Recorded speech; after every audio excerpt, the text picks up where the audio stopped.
In 2005, the world saw Diddy and Paris Hilton as two unstoppable icons of fame, fortune, and controversy, but what the public didn't see was far stranger. A recently leaked archive of unreleased footage, sealed court documents, and whispered testimonies is now shaking the internet. What really happened during that wild summer in Ibiza? The truth may be more bizarre and dangerous than anyone imagined. The sun hung low over the Mediterranean, casting gold-drenched rays across the deck of the 180-foot yacht Ether, anchored just off the western coast of Ibiza. It was July 2005, and the island buzzed with its usual summer frenzy of celebrity sightings, secret parties, and whispered deals. But this day would spark more than gossip. It would birth a mystery that would simmer for nearly 2 decades. On the upper deck, shielded from drones and long-lens cameras by a carefully arranged privacy canopy, Sean Diddy Combs leaned over a polished teak table beside Paris Hilton. Between them, a large, folded document spread open like treasure map parchment, edges weighed down by a champagne bottle and a Bluetooth speaker. The document wasn't a menu or a record label contract. It was lined with contour markers and cryptic annotations, stamped with a company logo no one would recognize until years later, Myriad Systems. A paparazzo, lurking from a nearby rented sailboat, caught a single blurry frame of them peering at the document. His zoom lens trembled as he captured what appeared to be a map dotted with nodes and hand-scribbled names, some of them crossed out. He didn't know what he'd caught. Not yet. Witnesses aboard a neighboring party yacht, Lucent, recalled an unfamiliar man in a white linen suit arriving on a jet ski around 4 p.m. He docked silently on Ether, exchanged curt greetings with Diddy, and was later seen gesturing wildly in a heated exchange with both Diddy and Paris. No one aboard Lucent could hear the argument, but they noted the stiff body language, the slammed champagne glass, and Paris storming below deck moments later. What happened next was choreographed like a crisis drill. Within an hour, Paris Hilton was ushered onto a waiting speedboat with no entourage, no bags, and no public statement. She was flown out of Ibiza on a private Gulfstream jet, its manifest sealed from public record. Media outlets, even gossip tabloids, were unusually silent. TMZ had a tip-off but pulled their piece within minutes of publishing. The entire narrative was scrubbed in record time. Meanwhile, Diddy stayed aboard Ether for 2 more days. He was seen at a local beach club but refused press engagements and dodged cameras. When approached by a journalist from Der Spiegel asking about Paris, Diddy simply smiled, raised a hand, and said, "Next question." He boarded a private jet back to New York that Sunday. No one spoke about Ibiza again. At least not publicly. The leaked photo from the sailboat was initially ignored, assumed to be another tabloid-style moment. But eagle-eyed netizens on forums like the Dirty Lounge and pre-Twitter conspiracies subreddit Behind the Veil found it intriguing. Why the map? What were they pointing at? And who was the man in white? Later reports would retroactively attempt to identify him. Some said he was an unlisted Swiss banker. Others claimed he was a defector from a Dubai-based data firm. No name was confirmed. One unverified source said he worked for a company involved in non-consensual consumer psychographics. Within the hip-hop and Hollywood elite, the story morphed into an urban legend, the Ibiza blueprint. It became a whispered reference point in industry parties, code for a deal gone wrong. Executives who were on the island that summer recalled the tension. Everyone felt it, one anonymous producer said. Like something important had gone off script. Paris Hilton remained silent on the incident for years. In interviews, when Ibiza 2005 was brought up, she gave a practiced giggle and redirected the question. "Oh, that summer was wild," she would say, without elaboration. Behind the scenes, those who knew her claimed she was visibly shaken in the days following her return, canceling appearances, locking down her phone, and abruptly ending a relationship with an unnamed tech investor. Diddy, for his part, retreated into studio work. His album Press Play was already in development, but following Ibiza, he reportedly insisted on shelving 2 tracks that referenced heat maps, underground scenes, and The Girl with the Code. Those lyrics were never released. The photo taken by the paparazzo resurfaced years later, posted on a niche conspiracy blog in 2008. It gained traction briefly before being taken down following a legal complaint. The photographer, reached by email years later, claimed his hard drive had been wiped remotely days after he tried to sell the photo to a European tabloid. What was on that blueprint? What had Paris and Diddy gotten involved in that led to such swift, quiet damage control? And who had the power to keep every outlet, from Page 6 to Entertainment Tonight, silent in an era of media frenzy? Theories ranged from the absurd to the sinister. Some said it involved a startup working on pre-social media behavioral algorithms. Others believed it was tied to an experimental club project in Dubai that used scent-based mood manipulation, a rumor dismissed until 2012, when documents leaked by an anonymous tech whistleblower referenced Hilton's name in connection with a now-defunct firm called Optic Stimulus Ventures. But one fact remains indisputable. Something happened on that yacht. And neither Diddy nor Paris would ever speak about it publicly again. 3 days after Diddy returned from Ibiza in July 2005, the mood inside his Miami recording studio was anything but celebratory. The air was heavy. Conversations were clipped. His longtime engineer, Devontae V. Williams, remembered how Diddy paced between sessions, constantly glancing at his phone and ordering everyone to check the security cameras every hour on the hour. It wasn't until the following Monday morning that something truly strange happened. V came into the studio early, as he usually did, to prep for an afternoon recording session. But when he entered the server room, the drive bay cabinet was already unlocked. One of the external hard drives, an unlabeled matte black lacy model, was gone. No files were missing from the main project drive, but V knew this wasn't just any backup. That drive held the private footage. Not music, not beats, video. Footage from Ibiza. Conversations. Clips that had nothing to do with Diddy's next album. Only 3 people even knew it existed: Diddy, V, and the assistant who handled all non-studio tasks, Lance Harper, a quiet tech-savvy 26-year-old who'd only been working with Diddy for 4 months. Harper was the one who transferred the encrypted video from a Sony handheld camcorder to the lacy drive on the plane ride back from Ibiza. He had been instructed not to preview any of it, only to store it securely until further notice. By Wednesday, Harper had vanished. He didn't call in. He didn't answer his phone. His apartment in Brickell was found unlocked. Inside, everything was left untouched, except for his laptop, which was missing. His bank account showed no large withdrawals. His last known activity was a strange search history logged around 3:27 a.m. the previous night. Witness Protection Application USA. What happens if you leak private footage? Celebrity. Safe House, Florida. Diddy's legal team quietly put out a statement 2 days later, publicly denying any stolen material. Privately, an internal memo was circulated to close staff demanding absolute silence on unauthorized footage from July 2005. NDAs were reinforced. The story was buried before it had a chance to take root. No police report was filed. No missing persons bulletin for Harper. It was as if he had never existed. But then came the tabloid leak. In October 2005, a small, gossip-focused blog called Velvet Buzz published a 23-second grainy video clip that sent ripples across digital forums. The footage was dark, handheld, and lacked clear audio. It showed Paris Hilton and Diddy in what looked like a candlelit room, possibly the yacht's interior, sitting on either side of the same document seen in the infamous Ibiza photograph. A muffled voice said something about phases, and Paris can be seen tapping her finger on a circle drawn in red. Within 3 hours, Velvet Buzz was offline. The domain was seized under a Digital Millennium Copyright Act (DMCA) claim filed by a New York law firm linked to Bad Boy Records.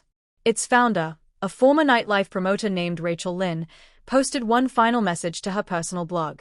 "They didn't just threaten me with lawsuits. Someone called my house and described what I was wearing before I picked up the phone. I'm done." Years passed. Harper's name slowly faded from memory, just another anonymous assistant lost in the swirl of celebrity culture. But in 2012, during the rise of anonymous and hacker culture, a cryptic image surfaced on an encrypted board called Mirrorport. The post was signed by a group known only as neon.raw. It contained one image, a blurred still frame, marked with timecode and metadata, showing Diddy in profile. Behind him, Paris is mid-sentence, eyes narrowed, pointing at what looks like a digital screen. A caption read, "The 13th of July 2005, Phase 2, Client Sync, CCPA-SC." The post was live for less than 40 minutes before being removed. No one ever traced neon.raw, but their name reappeared in multiple data leaks from 2012 to 2016 involving celebrity cloud storage breaches. Many theorists believed neon.raw had acquired the full Ibiza drive. Conspiracy forums reignited. What was Phase 2? Who were the initials referencing? CC was speculated to be Christina Christensen, a little-known Danish programmer who'd worked briefly with Paris on a virtual branding tool. PH was obvious. But SC? Some argued it was Sean Combs. Others proposed it was a third party entirely, someone higher up, unnamed but watching. By 2013, Reddit threads and darknet forums dedicated entire megathreads to the mystery of the Ibiza hard drive. Users began cross-referencing satellite imagery of the Ether yacht's position in 2005. One user claimed to have seen a second, smaller craft docked alongside Ether during the day of the incident, possibly belonging to the man in the white suit. This theory gained traction when an anonymous poster claimed to have seen maritime registration logs showing a private vessel registered under Sealam Systems, a tech firm dissolved months after the Ibiza event. Diddy, despite mounting pressure from interviewers and online commentators, never acknowledged the footage. In a 2014 appearance on The Breakfast Club, Charlemagne asked Diddy point-blank, "What's this about some drive from back in the day going missing?" Diddy smirked, took a sip from his branded tequila bottle, and said, "Man, people love to talk. Let them. I stay focused on the future." Paris Hilton's team was even more evasive. When asked by Harper's Bazaar in 2015 about old footage from Ibiza, she simply blinked, paused, and laughed. "I barely even remember that trip," she said. "Wasn't that the summer of the pink Bentley?" But behind closed doors, something had shifted. In 2016, Diddy began implementing military-grade security protocols for his digital data, air-gapped servers, hardware keys, biometric locks. Paris became increasingly private about her business ventures and began distancing herself from any mention of experimental tech. Whatever was on that hard drive was never meant to see daylight. And yet, pieces of it had already leaked, drip by drip, glitch by glitch, framed in static and paranoia. And the world was watching. In January 2006, 8 months after the infamous Ibiza trip, a shell company was quietly dissolved in the Cayman Islands. On paper, it appeared insignificant. A boutique investment vehicle called Blue Orbit Holdings Limited registered by a firm known for representing offshore accounts of celebrities and foreign dignitaries.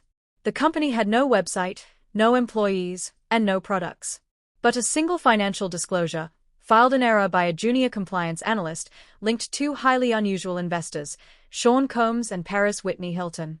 The document went unnoticed until 2010, when a data leak from a now-defunct financial advisory firm, Graybridge Group, surfaced on the dark web.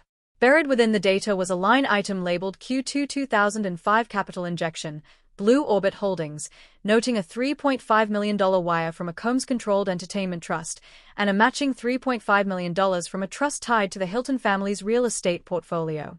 The money wasn't funneled into fashion or music. Instead, it was directed into a Dubai-based tech startup called Ecotrax, a company with a single purpose: to create nightlife experiences enhanced by biometric influence tracking. Their pitch? Clubs that responded to your mood in real time, lights, music, scent diffusion, even wall projections, all shifting based on your facial expressions, heartbeat, or galvanic skin response. At the time, it sounded like sci-fi. But Ecotrax's founder, a Lebanese-American MIT dropout named Nadim Al-Fayed, claimed the system could read a room within seconds and adjust the club's atmosphere to sustain peak emotional engagement. He called it adaptive entertainment. The core of the system was a series of ceiling-mounted sensors and an AI protocol called Panacea, allegedly trained on data pulled from prototype installations in private clubs across Abu Dhabi and Ibiza. Early investor briefs claimed the data had been secured through controlled social trials, a phrase vague enough to avoid scrutiny but sinister enough to raise questions among analysts. According to whistleblower emails leaked alongside the financials, Paris Hilton had visited Ecotrax's Dubai facility in early June 2005, a month before the Ibiza incident. She reportedly stayed for 36 hours, met with Nadim twice, and signed a non-disclosure agreement drafted by a British legal firm. Diddy's name was not mentioned directly in the emails, but a project memo from the same period references a consultant with brand authority and high public exposure. What they were building, one memo read, goes beyond nightclub enhancement. This is the start of emotional market mapping. When the leak reached investigative tech journalists in 2010, it sent shockwaves across certain corners of the internet. But major outlets ignored the story. A short-lived Vice piece titled "Did Diddy and Paris Hilton Fund Emotion-Reading Nightclubs?" was mysteriously taken down after less than 24 hours. The author later tweeted that he'd received a cease and desist followed by a direct message from someone using a Hilton hotel's IP address stating, "You're meddling with things you don't understand." By then, Ecotrax was long gone. The company had been dissolved in 2007 following what its directors called a massive pivot failure. But public records show that all intellectual property rights, software libraries, and biometric algorithms were quietly sold to another firm, Charisma Dynamics Limited, a Delaware-based tech acquisition entity with no office, no CEO, and no public-facing staff. Charisma, in turn, transferred those assets to a holding firm in Singapore within a month. Analysts trying to trace the chain of ownership eventually hit a wall. Most of the digital trails had been wiped or restructured using outdated data masking techniques. However, a few persistent researchers found that Panacea, the AI protocol developed by Echotrax, had been cited in a 2009 patent filed by a large multinational advertising conglomerate. The technology had allegedly been used to test customer reactions to prototype commercials. And then came the real kicker. The metadata in that patent filing listed Paris Hilton as a conceptual contributor, citing a white paper titled Emotive Loops in High-Stimulation Environments, a document that had never been made public. Paris's PR team was swift. Within days of the metadata revelation, they released a vague but defensive statement. Ms. Hilton has been involved in many creative discussions over the years. She was never directly involved with any software development, data modeling, or biometric tracking systems. But silence followed from Diddy's camp. At this point, amateur sleuths began to connect dots retroactively. Some argued that Ibiza 2005 wasn't just a celebrity getaway, it was a soft-launch demo for Panacea. The yacht, they said, was outfitted with the prototype gear, biometric scanners hidden in speaker columns, environmental controllers in the ventilation system, scent dispersers built into the railings. The map they were examining? Likely a node distribution layout of sensor placement tied to VIP zones in future club installations. The argument with the man in the white suit? Many now believe he was Nadim himself, furious over ethical concerns or contractual disagreements, possibly both. One anonymous email from a former Echotrax engineer suggested Nadim had grown uncomfortable with how the data was being used outside the scope of testing. Some believed he tried to pull the plug after Ibiza and was threatened into silence. And there was another anomaly, a single customs document from June 2005 showing that a digital mood modulation prototype was flown into Ibiza from Dubai aboard a private cargo plane and declared under the category Event Enhancement Technology. The importer of record? A now-dissolved entity called Atmos Reactive Limited, one of the 6 subsidiary arms of Blue Orbit Holdings. While the mainstream media avoided the topic, a growing underground documentary scene took interest. YouTubers, data journalists, and tech privacy advocates began compiling timelines, exporting FOIA requests, and scouring business registries. Several even tried to recreate Panacea using modern emotion AI tools and described the result as deeply unsettling. One described how the system began offering suggestions like increase dopamine trigger frequency and decrease interpersonal eye contact stimulation. The deeper they dug, the clearer it became. This wasn't just about a secret investment gone bad. It was about what happens when fame, ego, and cutting-edge tech mix without oversight. By 2015, Hilton had fully rebranded herself as a savvy entrepreneur and Diddy had evolved into a mogul with a clean public image. The word Echotrax never passed either of their lips. But industry insiders whispered that Paris still received royalties through back channels from companies using Panacea derivatives, and that Diddy retained legacy privileges in private influencer beta trials involving sensory analytics. The official narrative was clean. But beneath it lay the quiet hum of unsupervised data, misused algorithms, and the lingering ghost of a yacht party in Ibiza, where 2 icons may have tested technology the public still doesn't know exists. The summer of 2005 wasn't just about Ibiza. It was also when whispers first began about an ultra-exclusive television project, one that never aired, never officially existed, and yet still haunts NDAs and whispered conversations among entertainment insiders. Known internally as Influence, the new normal, the project was reportedly a collaborative effort between Sean Diddy Combs, Paris Hilton, and a then-rising producer named Cassandra Vale, who had previously worked on edgy reality concepts for MTV and VH1.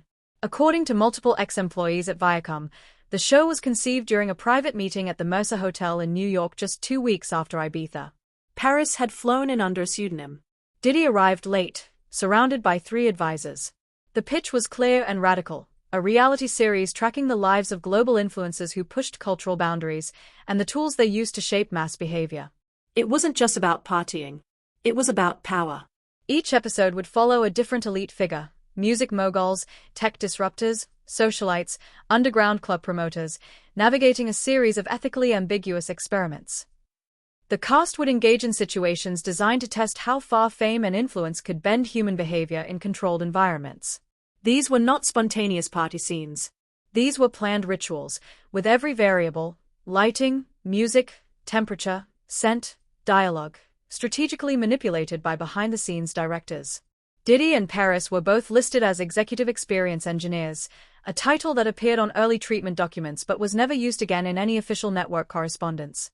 A leaked email between Vail and a senior Viacom exec described the show as a test case for emotionally immersive reality content. Another internal note said the project was not suitable for general audiences in its raw form. Filming began quietly in November 2005 at a rented villa in Tulum, Mexico. Security was airtight. Phones were confiscated. Guests, flown in under vague pretexts, signed thick, lawyer-drafted NDAs at the entrance gate. Several had no idea they were being filmed for a show. They were told it was a vibe study. Cameras were embedded in furniture, light fixtures, even sunglasses. Every interaction was monitored by a control team stationed in a separate bungalow referred to on set only as the Dome. Inside, monitors displayed biometric feedback from hidden sensors. Pulse, skin conductivity, pupil dilation, all fed into a live data feed that would determine which environmental cues should be altered next. One cast member, a former fashion blogger known only as Sasha, would later describe her experience in a leaked Reddit AMA that was deleted within 48 hours. "We were puppets. The music would change the second someone raised their voice. The air smelled different depending on what topic we were discussing. If you started talking about politics, the temperature dropped. It sounds crazy, I know. But the room could feel you." By January 2006, 3 episodes had been shot, with a 4th in progress when the entire project abruptly shut down. Officially, the shutdown was blamed on creative differences and budget misalignment. But insiders told a different story. According to a leaked internal memo written by Cassandra Vail and later published by an anonymous blogger, MTV's legal department raised serious red flags. The note read, "Multiple elements of this project cross the line between observational reality and experimental manipulation. We cannot guarantee informed consent, nor do we have precedent for handling biometric data within entertainment content." Another source, a freelance editor hired to assemble the pilot episode, claimed the footage was unusable. Not because of poor quality, but because of what it revealed. There's a moment, around the 39-minute mark, where Paris stares directly into the camera and says, "This is more real than real." Then she smiles. Like she knows something we don't. That same editor never worked again in network television. What happened to the footage? Viacom insists it was destroyed. But a whistleblower who once worked in MTV's internal archive division says otherwise. According to him, the tapes were digitized, encrypted, and stored on a secure internal server known as Blackroom, a storage protocol reserved for classified or legally restricted content. No one has ever publicly seen the raw footage. No clips. No teasers. Not even production stills. Yet documents relating to influence, the new normal, have been referenced in at least 3 lawsuits between production companies and Viacom subsidiaries, each sealed from the public by court order. And then there's the testimony of one assistant producer who spoke to a now-defunct podcast in 2017 under the alias Eli. He described the final night of shooting like a scene from a psychological thriller. The cast was instructed to stay up for 36 hours. They were given energy shots and constant stimulation. Then we changed the music to a low-frequency hum and removed all mirrors from the house. Diddy and Paris showed up in masks. One of the guests started crying.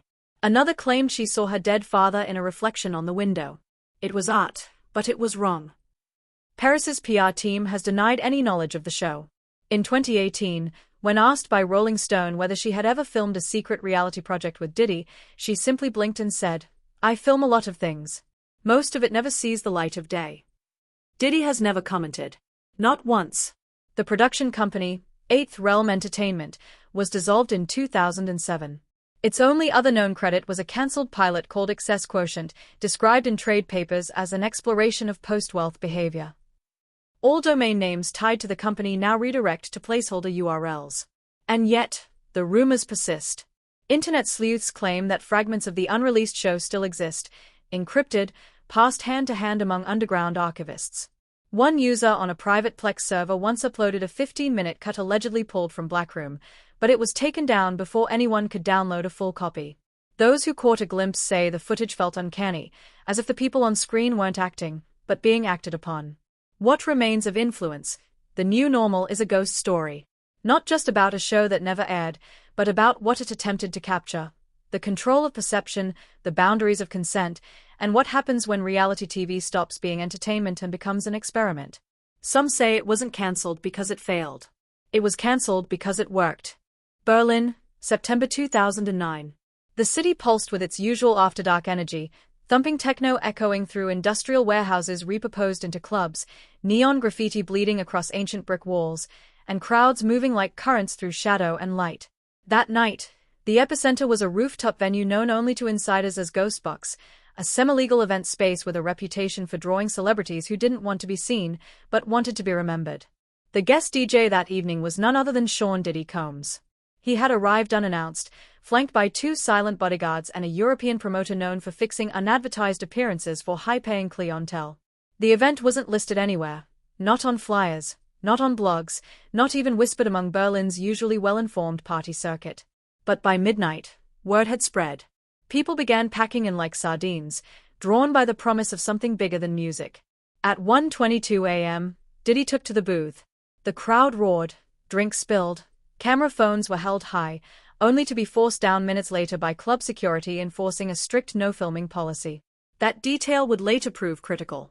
The set started standard enough, gritty samples, remixed classics, pulsing bass. But midway through a track built around a distorted piano loop, Diddy leaned into the mic and began speaking, half freestyle, half confession. The room shifted. "Y'all don't know," he said, voice low, wavering slightly, "what it means to break the rules of the game." The crowd cheered, thinking it was a metaphor. But those close to the booth noticed his face, sweaty, pale, eyes flicking back and forth as if unsure whether to keep going. He continued, "I did something in 2005, with someone you all know. Someone golden, someone untouchable. We weren't supposed to do it. They warned us, told us there were boundaries. But we crossed them anyway." A silence fell over the dance floor, brief but chilling.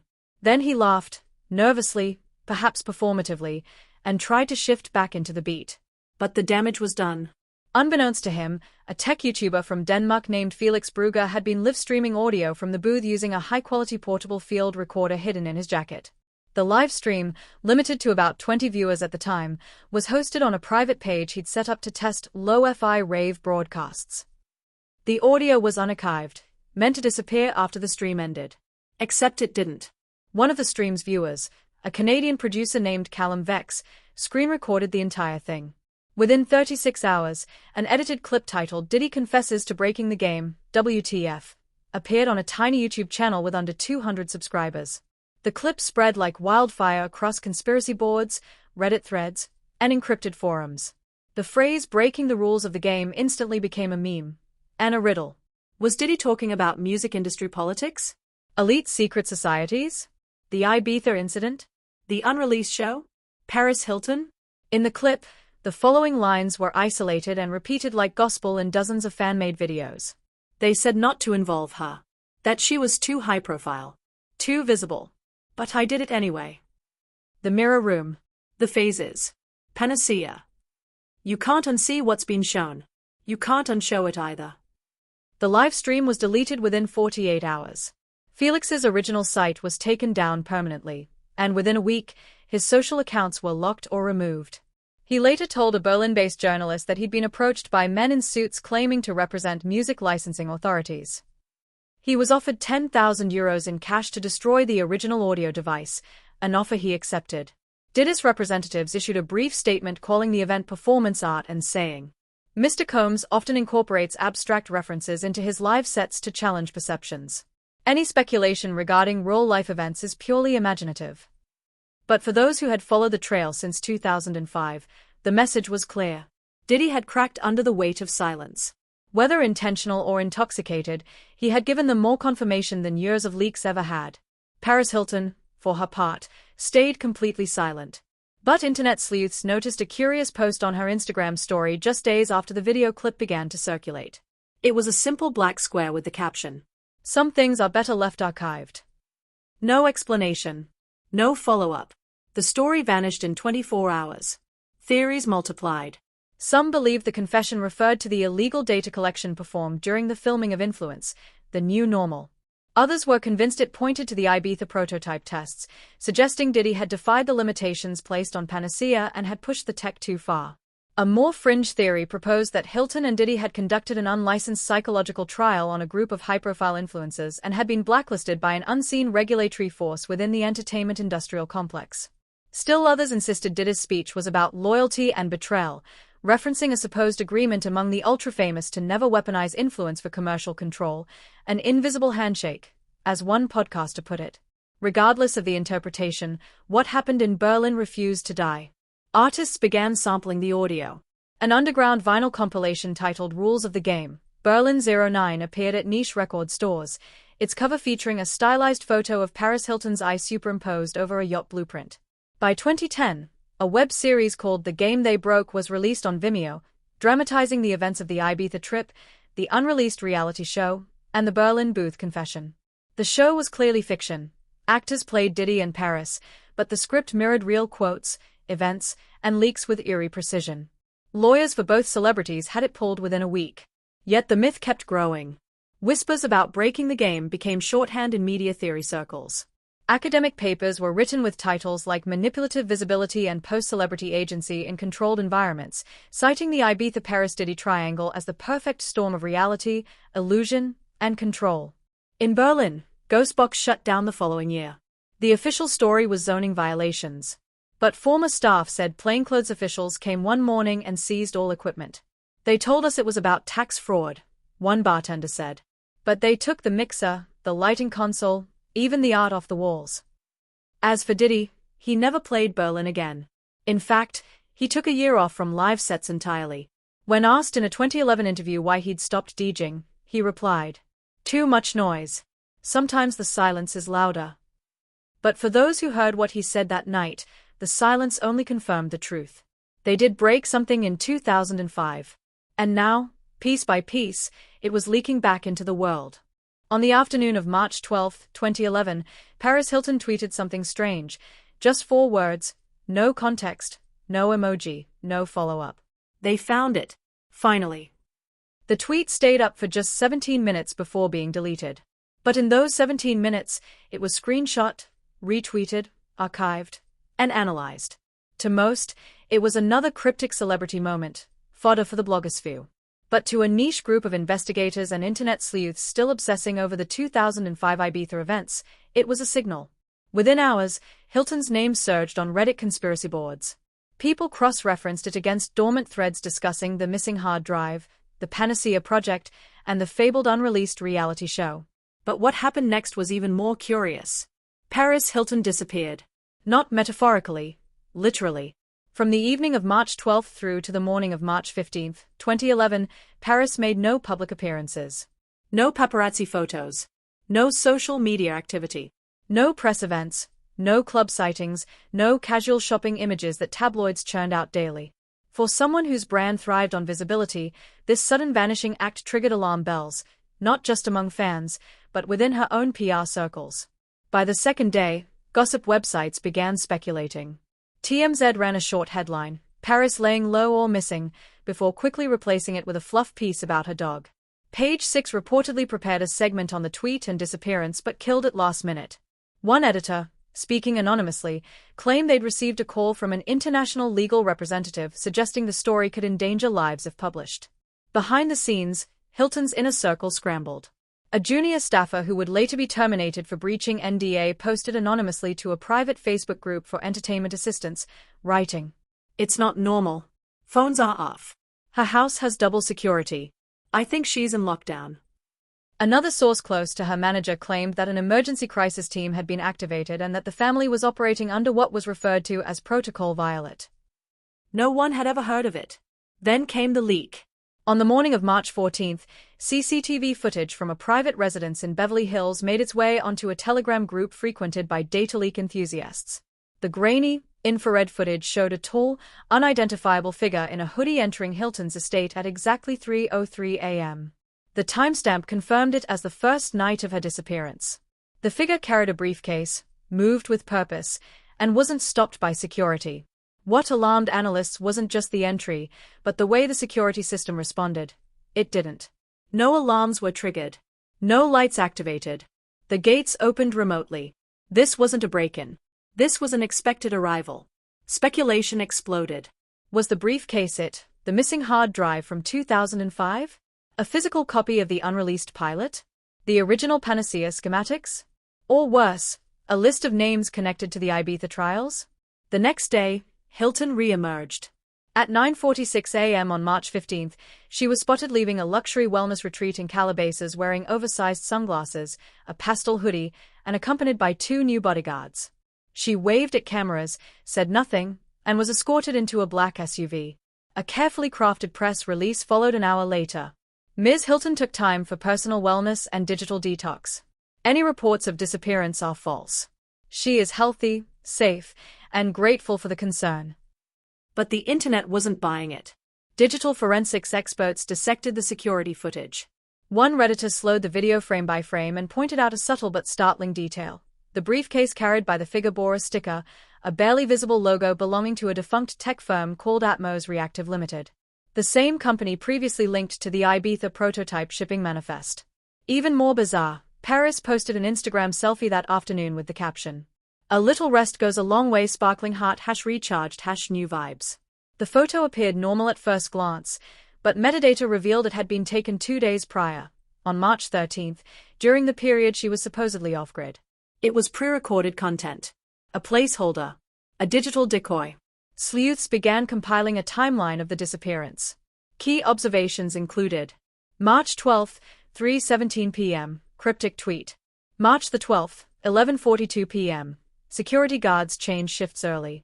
March 13th, early morning, all house staff given 48-hour furlough. March 14th, 3:03 a.m., hooded figure enters estate. March 15th, 9:46 a.m., Paris emerges from retreat.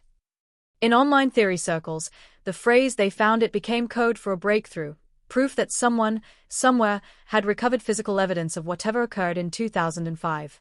One prevailing theory suggested that Paris had been delivered an ultimatum: retrieve the lost item, or face consequences from a group referred to cryptically in previous leaks as the Syndicate. A more grounded interpretation was that the briefcase held something she thought was long gone, a backup drive, or perhaps a ledger of the original Panacea test subjects. Interestingly, 2 weeks after the disappearance, Hilton's long-dormant trademark for a defunct tech startup called Pulse Loop was suddenly renewed. The startup, launched in 2006 and shut down the following year, had once pitched a patent for wearable biometric devices in nightlife settings. Until then, most assumed Pulse Loop was just another failed influencer app. But in light of everything, people began to suspect it was something far more foundational. Even Paris's own team began quietly auditing old financials. An accountant associated with the Hilton family offices was reportedly instructed to locate all holdings, trusts, and pass-through entities connected to Blue Orbit Holdings Limited and Atmos Reactive. A confidential memo between her and a London-based lawyer referenced asset exposure and liability scenarios tied to non-disclosure eras. She was closing gaps, cleaning house, preparing for something. By April 2011, Hilton was back in the spotlight, smiling on red carpets, dancing at events, launching fragrances. But those who followed the breadcrumbs knew something had shifted. Her eyes were different, less sparkle, more calculation. Her interviews became more guarded. Her jokes, thinner. In an appearance on The Tonight Show, she was asked jokingly by Jay Leno, "Where'd you go last month? We missed you." She smiled, paused, and said, "I was meditating. It's amazing what you can find when you sit still." The audience laughed. But she didn't. To this day, no one knows who entered that estate with the briefcase. No one knows for certain what they found. But Paris disappeared for 72 hours, vanished, watched, reprogrammed, or perhaps warned. And when she came back, she wasn't quite the same. It began with a direct message.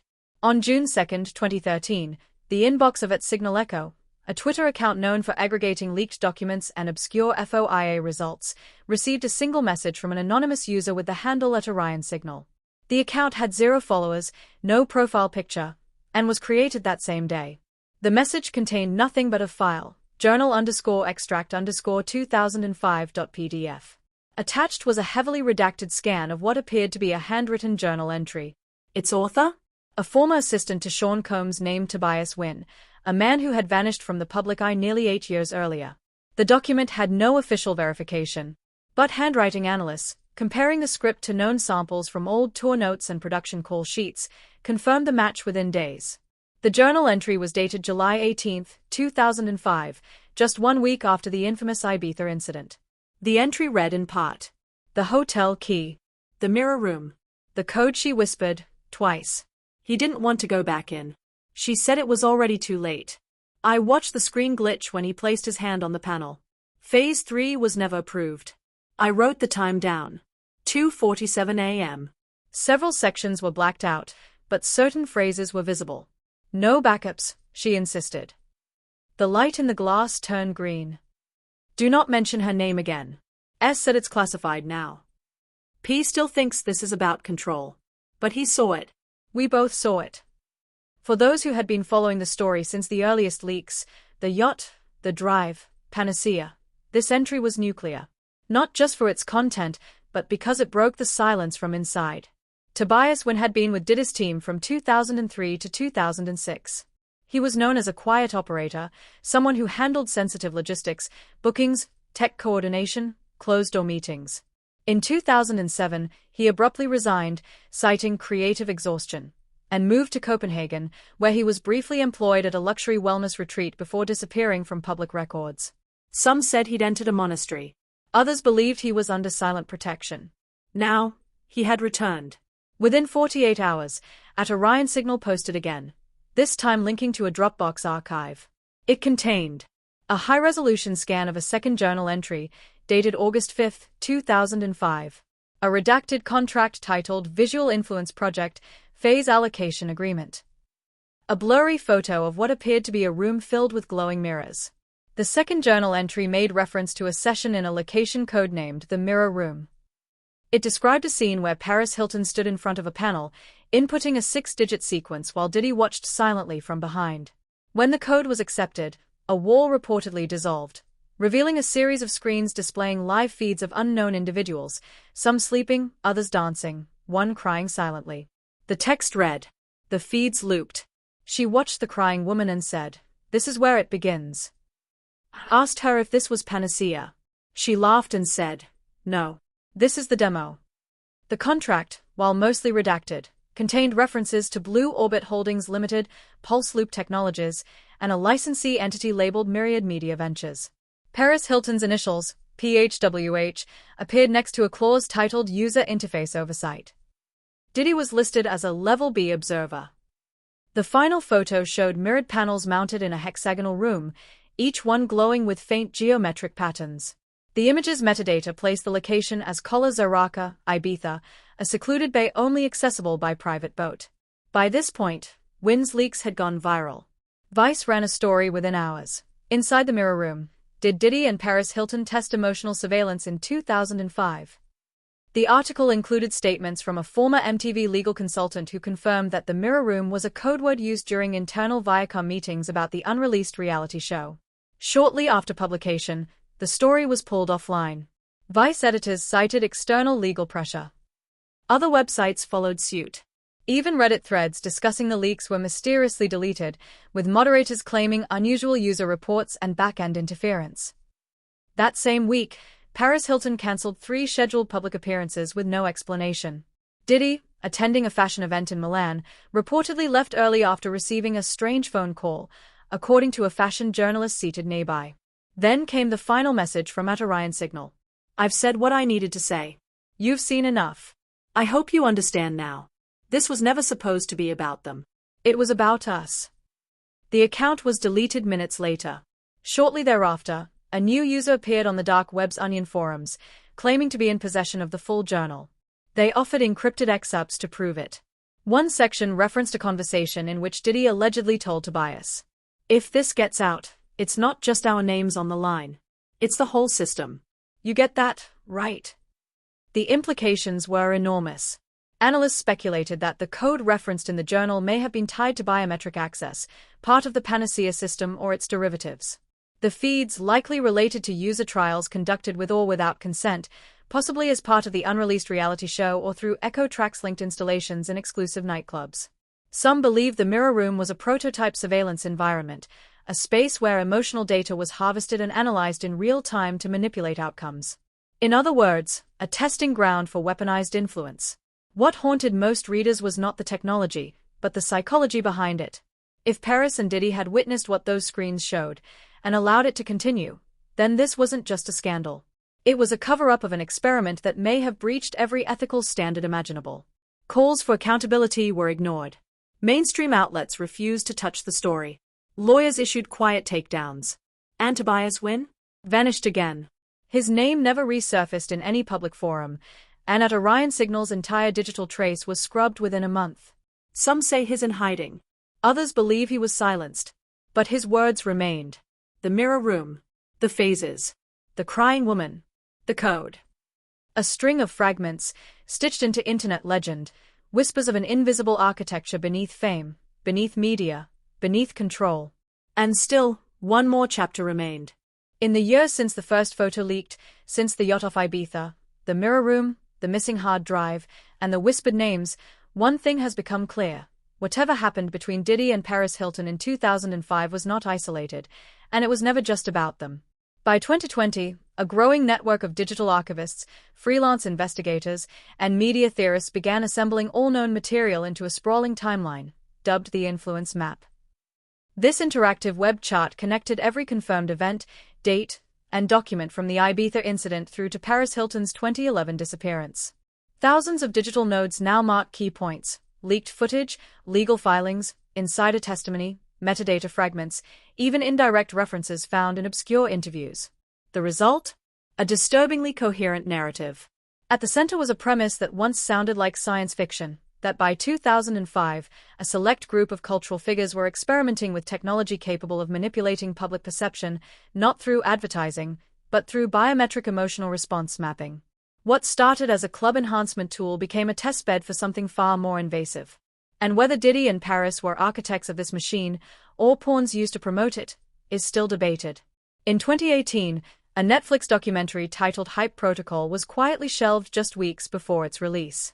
Its director, known for probing media manipulation, tweeted cryptically, "They pulled it. The story goes too deep. The names are still too big." Leaked internal emails revealed the documentary had included segments on Panacea, Blue Orbit Holdings, and the unreleased reality show. The decision to cancel came after an unnamed major investor threatened a legal avalanche that could bankrupt the studio. One producer described the pressure as beyond Hollywood, like something from another layer entirely. Yet the leaks haven't stopped. In 2021, a cybersecurity breach at a London law firm exposed a string of settlement documents signed by parties listed only by initials. The documents referenced content derived from non-consensual biometric trials, offshore vaults of interactive media, residual licensing conflicts with a Level B and Level A operator. Initials included SC and PHWH. That same year, a music producer based in Toronto posted a strange track titled Phase Loop on Bandcamp. The ambient audio included a slowed-down, echo-drenched vocal sample of Paris Hilton whispering. This was never supposed to come out. The track was taken down in 48 hours, but not before it was downloaded and analyzed. Spectrogram scans showed embedded data in the waveform, tiny barcodes, when decoded, revealed coordinates. One location stood out, 35 degrees 21 minutes 48.1 seconds north, 25 degrees 8 minutes 24.0 seconds east, a remote cove on the coast of Crete. It matched a shipping manifest dated July 2005 showing a delivery to a temporary offshore facility registered to a Myriad system shell. All signs led back to the same summer. It's become clear that 2005 was a pivot point, a moment where reality TV, nightlife technology, and emotional manipulation collided in a feedback loop, hiding beneath the veil of celebrity excess. Panacea wasn't a failed project. It was the first domino. And Ibiza wasn't just a trip. It was a live trial. But what now? Today, Paris Hilton continues to reinvent herself. She's a tech entrepreneur, an NFT evangelist, a businesswoman. Her interviews now often contain veiled references to data, identity, and power in the digital age. But she never speaks about 2005. Never about echo tracks, the mirror room, or the disappearance. Diddy has leaned further into legacy building, mentoring artists, producing retrospectives, appearing in documentaries about hip-hop's golden era. He speaks eloquently about empowerment, ownership, control. But when asked by GQ in a 2022 interview what he'd go back and change about the early 2000s, he paused for 7 full seconds before saying, "I'd watch who I trusted, and what they gave me access to." Was it a warning? A confession? Or just a practiced deflection? In the absence of direct answers, people have filled the void with more speculation, more research, more myth-making. The story has evolved into modern folklore, a digital campfire tale whispered in comment sections, embedded in music, hidden in arts, repeated by TikTok theorists and academic papers alike. Some believe Panacea still exists, its core technology rebranded and hidden within modern social media algorithms, emotional UX testing, and influencer engagement platforms. After all, biometric feedback is no longer fringe, it's in smartwatches, fitness apps, even virtual reality. The mirror room may not have stayed in Ibiza. It may be in our pockets now. The final confirmed footage related to the entire saga surfaced on a file-sharing board in late 2023. It was 6 seconds long, heavily pixelated, and lacked sound. But clear enough to show Paris Hilton, seated in what appears to be a recording booth, staring into the camera. Her eyes lock with the viewer, unblinking. Then, she leans forward and whispers something. No audio. No caption. But amateur lip readers agree she mouths the same phrase. "You're not ready." The video was titled, exit_sequence_final_v2. No origin was given. To this day, no one has taken legal action to remove it. Diddy and Paris Hilton may have tried to bury the truth beneath NDAs, blackouts, and silence. But piece by piece, it escaped. Leaked. Remembered. Investigated. From a yacht in Ibiza to the walls of an experimental mirror room, they glimpsed the machinery behind mass influence, and possibly activated it. They were famous. Untouchable. Icons of an era that turned fame into a product and data into power. And now, almost 2 decades later, we're all living in the shadow of what they saw. The truth didn't emerge. It was engineered.